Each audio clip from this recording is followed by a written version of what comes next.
El ingenioso hidalgo Don Quijote de la Mancha, segunda parte, capítulo 29. De la famosa aventura del barco encantado. Por sus pasos contados y por contar, 2 días después que salieron de la Alameda, llegaron Don Quijote y Sancho al río Ebro, y el verle fue de gran gusto a Don Quijote, porque contempló y miró en él la amenidad de sus riberas, la claridad de sus aguas, el sosiego de su curso y la abundancia de sus líquidos cristales, cuya alegre vista renovó en su memoria 1000 amorosos pensamientos. Especialmente fue y vino en lo que había visto en la cueva de Montesinos, que, puesto que el mono de maese Pedro le había dicho que parte de aquellas cosas eran verdad y parte mentira, él se atenía más a las verdaderas que a las mentirosas, bien al revés de Sancho, que todas las tenía por la misma mentira. Yendo pues de esta manera, se le ofreció a la vista un pequeño barco, sin remos ni otras jarcias algunas, que estaba atado en la orilla a un tronco de un árbol que en la ribera estaba. Miró Don Quijote a todas partes y no vio persona alguna, y luego, sin más ni más, se apeó de Rocinante y mandó a Sancho que lo mesmo hiciese del rucio, y que a entrambas bestias las atase muy bien juntas al tronco de un álamo o sauce que allí estaba. Preguntóle Sancho la causa de aquel súbito apeamiento y de aquel ligamiento. Respondió Don Quijote: «Has de saber, Sancho, que este barco que aquí está, derechamente y sin poder ser otra cosa en contrario, me está llamando y convidando a que entre en él y vaya en él a dar socorro a algún caballero o a otra necesitada y principal persona, que debe de estar puesta en alguna grande cuita, porque este es estilo de los libros de las historias caballerescas y de los encantadores que en ellas se estremeten y platican cuando algún caballero está puesto en algún trabajo que no puede ser librado dél sino por la mano de otro caballero. Puesto que estén distantes el uno del otro 2 o 3 mil leguas y aún más, o le arrebatan en una nube o le deparan un barco donde se entre y en menos de un abrir y cerrar de ojos le llevan o por los aires o por la mar, donde quieren y donde es menester su ayuda. Así que, oh Sancho, este barco está puesto aquí para el mesmo efecto, y esto es tan verdad como ahora es de día, y antes que éste se pase, ata juntos al rucio y al Rocinante y a la mano de Dios que nos guíe, que no dejaré de embarcarme si me lo pidiesen frailes descalzos». «Pues así es», respondió Sancho, «y vuesa merced quiere dar a cada paso en estos, que no sé si los llame disparates. No hay sino obedecer y bajar la cabeza, atendiendo al refrán: haz lo que tu amo te manda y siéntate con él a la mesa. Pero con todo esto, por lo que toca al descargo de mi conciencia, quiero advertir a vuestra merced que a mí me parece que este tal barco no es de los encantados, sino de algunos pescadores de este río, porque en él se pescan las mejores sabogas del mundo». Esto decía mientras ataba las bestias Sancho, dejándolas a la protección de los encantadores con harto dolor de su ánima. Don Quijote le dijo que no tuviese pena del desamparo de aquellos animales, que él, que los llevaría a ellos por los tan longinos caminos y regiones, tendría cuenta de sustentarlos. «No entiendo esto de logicuos», dijo Sancho, «ni he oído tal vocablo en todos los días de mi vida». «Longinocuos», respondió Don Quijote, «quiere decir apartados, y no es maravilla que no lo entiendas, que no estás tú obligado a saber latín, como algunos que presumen que lo saben y lo ignoran. Ya están atados, replicó Sancho. ¿Qué hemos de hacer ahora? ¿Qué? Respondió don Quijote. Santiguarnos y levar ferro. Quiero decir, embarcarnos y cortar la marra, con que este barco está atado. Y dando un salto en él, siguiéndole Sancho, cortó el cordel y el barco se fue apartando poco a poco de la ribera, y cuando Sancho se vio obra de 2 varas dentro del río, comenzó a temblar, temiendo su perdición, pero ninguna cosa le dio más pena que oír roznar al rucio y el ver que Rocinante pugnaba por desatarse, y díjole a su señor: el rucio rebuzna condolido de nuestra ausencia, y Rocinante procura ponerse en libertad para arrojarse tras nosotros. Oh, carísimos amigos, quedaos en paz, y la locura que nos aparta de vosotros, convertida en desengaño, nos vuelva a vuestra presencia.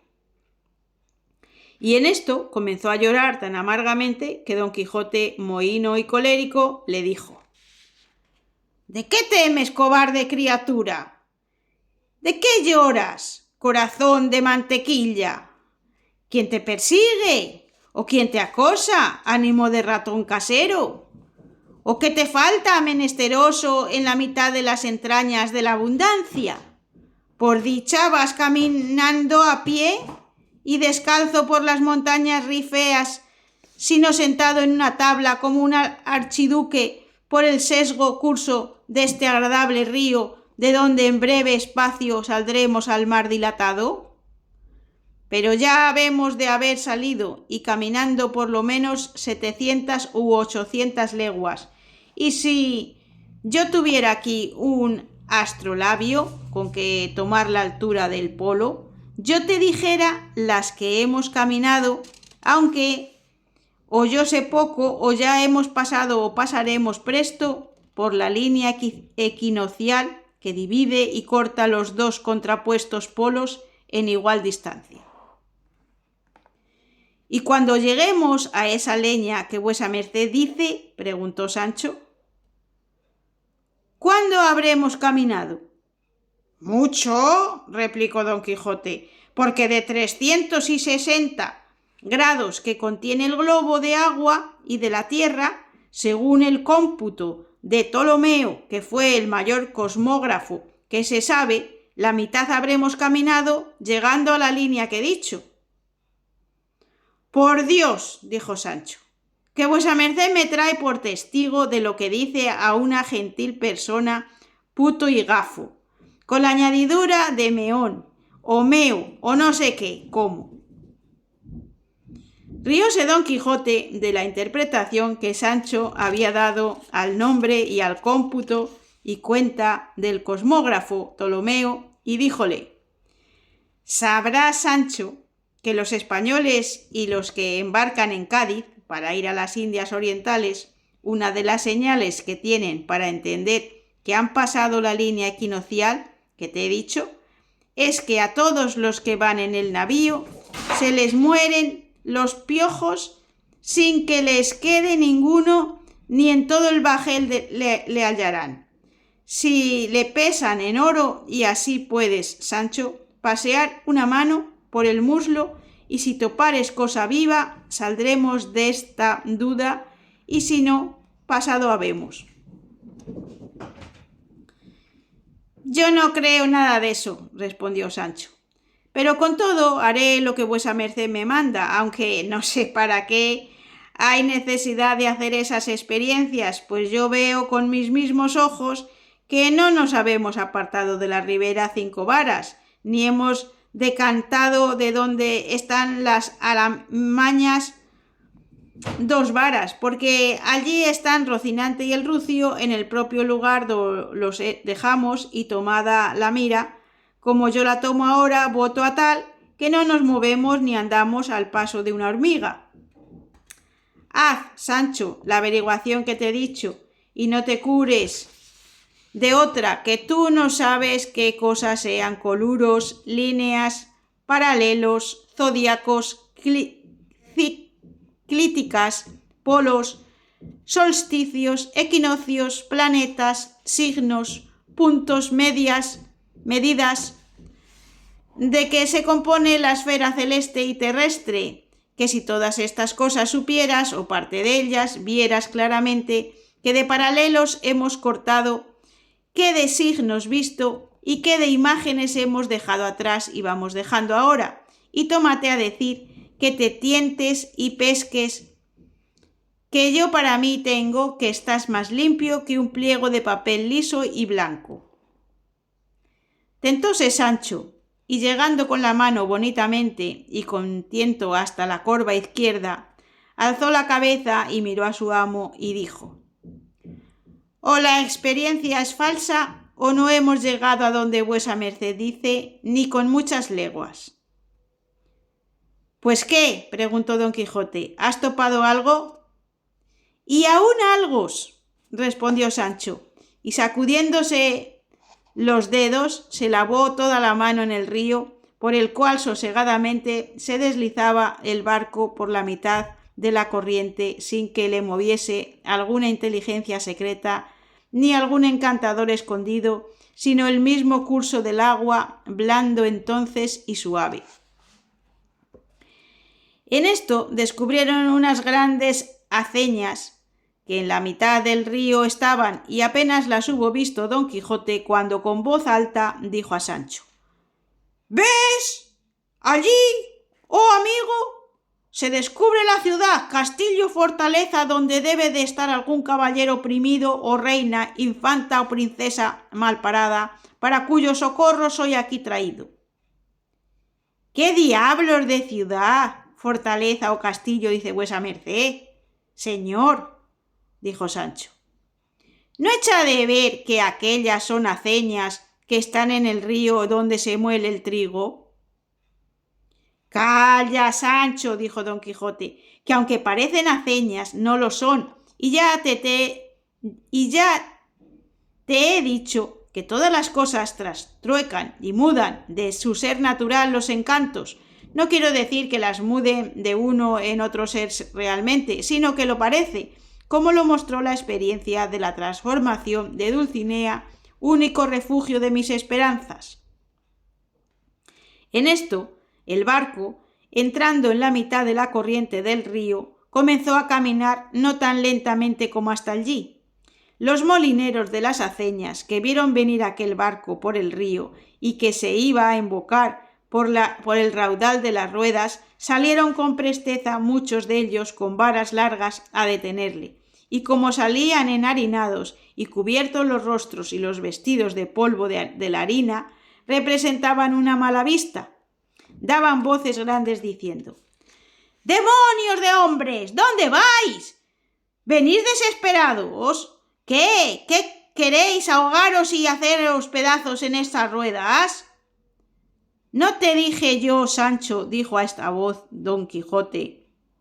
sazón don Quijote, «que habíamos llegado donde han de mostrar a do llega el valor de mi brazo? Mira qué de malandrines y follones me salen al encuentro, mira cuántos vestiglos se me oponen, mira cuántas feas cataduras nos hacen cocos. Pues ahora lo veréis, bellacos».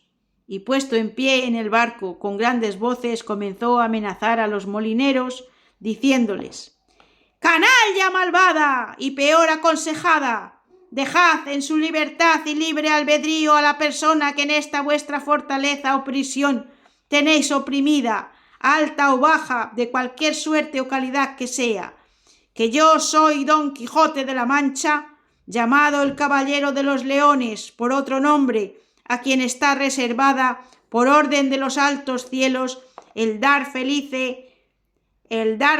felice a esta aventura». Y, diciendo esto, echó mano a su espada y comenzó a esgrimirla en el aire contra los molineros, los cuales, oyendo y no entendiendo aquellas sandeces, se pusieron con sus varas a detener el barco, que ya iba entrando en el raudal y canal de las ruedas.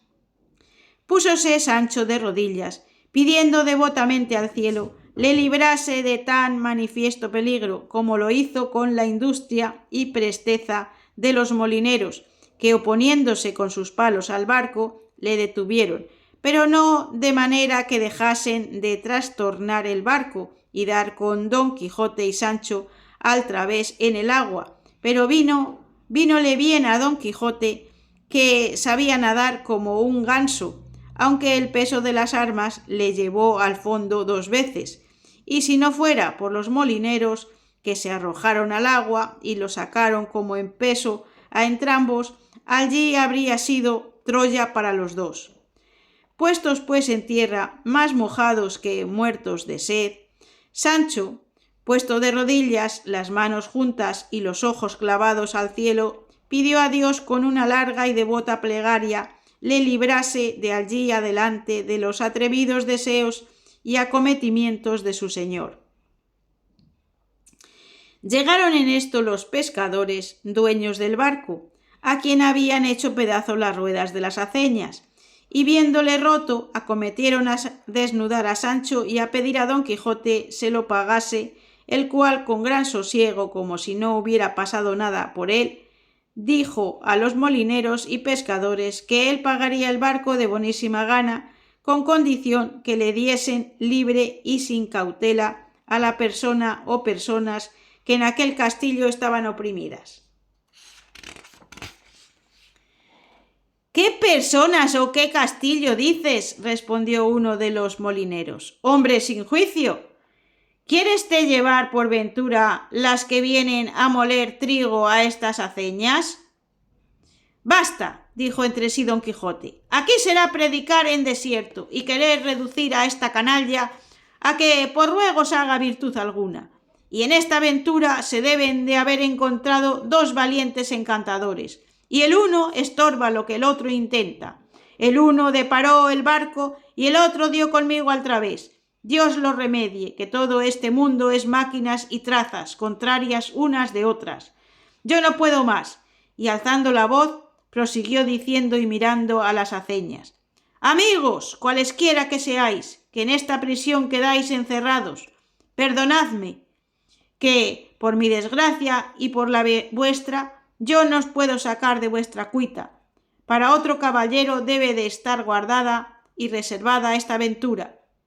Y en diciendo esto, se concertó con los pescadores y pagó por el barco 50 reales, que los dio Sancho de muy mala gana, diciendo: a 2 barcadas como esta daremos con todo el caudal al fondo.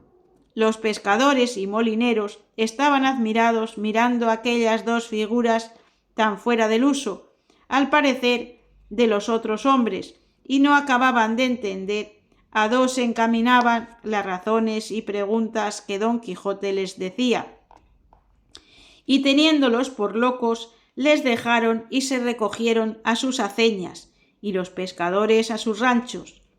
Volvieron a sus bestias y a ser bestias Don Quijote y Sancho, y este fin tuvo la aventura del encantado barco.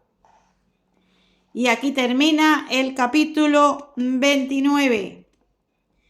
Mañana podrás escuchar el capítulo 30, que trata de lo que le avino a Don Quijote con la bella cazadora. No te lo pierdas. Y si has llegado hasta aquí, muchísimas gracias por tu escucha y mañana nos oímos en el siguiente capítulo. Que tengas una gran noche. Adiós.